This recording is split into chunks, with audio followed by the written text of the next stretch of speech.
वो एक पार्टी से लौट रही थी, लेकिन रास्ता सुनसान था। स्ट्रीट लाइटें रह रहकर झपक रही थीं। तभी उसे महसूस हुआ कि उसके ठीक पीछे कोई है। उसने पलट कर देखा तो वहां सिर्फ लंबी परछाइयां थीं। लेकिन जैसे ही उसने दोबारा सामने देखा, एक काला साया तेजी से एक पेड़ के पीछे ओझल हो गया। जीशा का दिल तेजी से धड़कने लगा। तभी उसके हाथ में मौजूद मोबाइल फोन जोर से वाइब्रेट हुआ।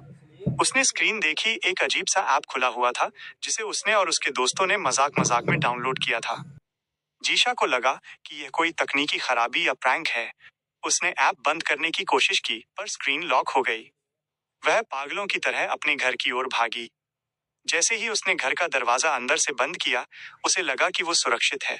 उसके मोबाइल का अलर्ट फिर से बजने लगा। उसने फोन को दीवार पर दे मारा, लेकिन फोन टूटा नहीं। वो अपने आप चालू हो गया और गिनती अब 1 मिनट 30 सेकंड पर थी। डर के मारे जीशा की चीख निकल गई और उसे छत की तरफ खींच लिया। वो हवा में झूल रही थी। अदृश्य हाथों ने उसका गला घोंट दिया और जैसे ही टाइमर हुआ, उसे पूरी ताकत से फर्श पर पटक दिया गया। जीशा की आंखें पथरा गई थीं। उसकी मौत हो चुकी थी। अगली सुबह शहर के दूसरे हिस्से में एक भयानक कार दुर्घटना हुई। जीशा का बॉयफ्रेंड अपनी तेज रफ्तार कार से एक पेड़ से जा टकराया। एयरबैग्स की वजह से उसकी जान तो बच गई, लेकिन जब उसने बगल वाली सीट की ओर देखा तो उसके रोंगटे खड़े हो गए। जिस सीट पर जीशा बैठने वाली थी, वहां पेड़ की एक मोटी और नुकीली टहनी आर पार हो चुकी थी। उसे तुरंत अस्पताल ले जाया गया। वहां मारी नाम की एक युवा और मेहनती नर्स अपनी ड्यूटी पर थी। मारी स्वभाव से तर्कवादी थी और भूत प्रेत जैसी बातों पर यकीन नहीं करती थी। जब वो उस लड़के के कमरे में चेकअप के लिए गई, तो उसने देखा कि वो मरीज गायब है। उसने पूरे वार्ड में ढूंढा और अंत में उसे अस्पताल के बगीचे में एक बेंच पर बैठा पाया। वो लड़का बुरी तरह कांप रहा था। उसने मारी का हाथ पकड़ लिया और गिड़गिड़ाते हुए बोला, वो ऐप सच है। जीशा ने उसे डाउनलोड किया था। उसने अपनी मौत का समय देखा और वो मर गई। आज मेरा भी समय आने वाला है। मारी ने उसे शांत करने की कोशिश की। देखो, ये सिर्फ एक हादसा था।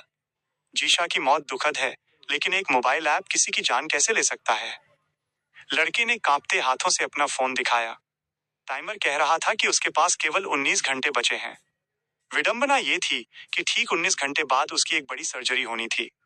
उसने चिल्लाकर कहा, मैं सर्जरी नहीं करवाऊंगा।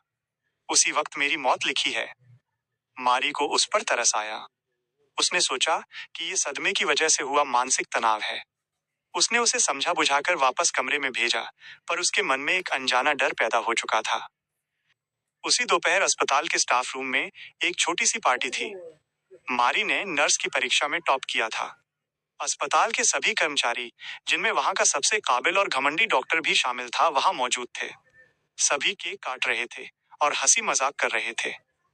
बातों बातों में मारी ने उस काउंटडाउन ऐप का जिक्र किया। डॉक्टर जोर से हंसा और बोला, आजकल के बच्चे भी क्या क्या सोचते हैं। लाओ, मैं दिखाता हूँ कि ये सब बकवास है। उसने तुरंत ऐप डाउनलोड किया।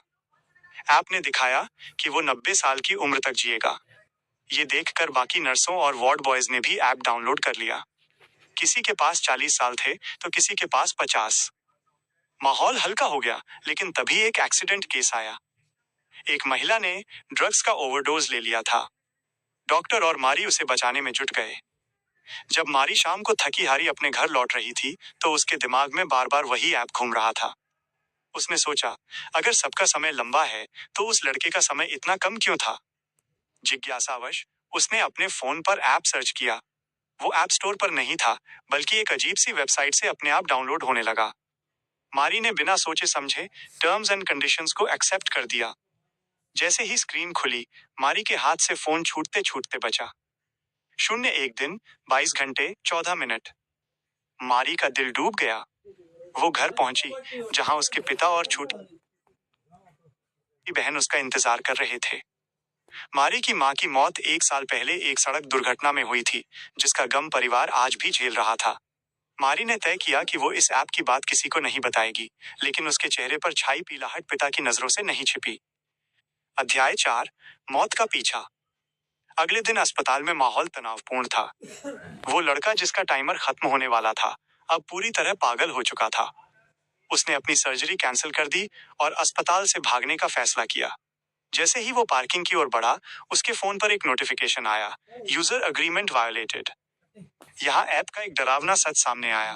इस ऐप के नियमों के अनुसार यदि कोई अपनी मौत के समय को जानने के बाद उसे बदलने या टालने की कोशिश करता है तो वो एग्रीमेंट तोड़ देता है। जीशा ने कार में न बैठकर पैदल जाने का फैसला किया था, इसलिए वो मारी गई। अब ये लड़का सर्जरी न करवाकर अपनी मौत को टालना चाह रहा था। जैसे ही वो सीढ़ियों की ओर भागा, अस्पताल की लाइटें गुल हो गईं। उसे शीशों के प्रतिबिंब में जीशा का सड़ा हुआ चेहरा दिखाई दिया। वो पीछे मुड़ा तो वहां कोई नहीं था। अचानक एक जोर का धमाका हुआ और पास का एक कांच का दरवाजा चकनाचूर हो गया। वो लड़का चीखता हुआ सीढ़ियों से नीचे गिरा। जब तक मारी वहां पहुंची, उसका शरीर बेजान हो चुका था। उसका फोन उसके हाथ से दूर गिरा था, जिस पर टाइमर दिखा रहा था। मारी अब बुरी तरह डर गई थी। उसे समझ आ गया कि कल जब वो अपने पिता के साथ अपनी माँ की कब्र पर जाने वाली थी, तो वो कोई साधारण यात्रा नहीं बल्कि उसकी मौत का सफर था।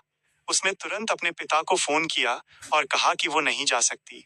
जैसे ही उसने फोन रखा, उसके मोबाइल पर वही घातक मैसेज आया, यूजर एग्रीमेंट वायलेटेड। अब मारी को साए दिखने लगे थे। अस्पताल के गलियारों में उसे महसूस होता कि कोई उसके ठीक पीछे चल रहा है। जब वो डॉक्टर के पास मदद मांगने गई तो डॉक्टर ने उसकी कमजोरी का फायदा उठाना चाहा और उसके साथ बदतमीजी की। मारी वहां से किसी तरह बचकर निकली। घर पहुंचकर उसने इंटरनेट की गहराइयों में इस ऐप के बारे में छानबीन शुरू की।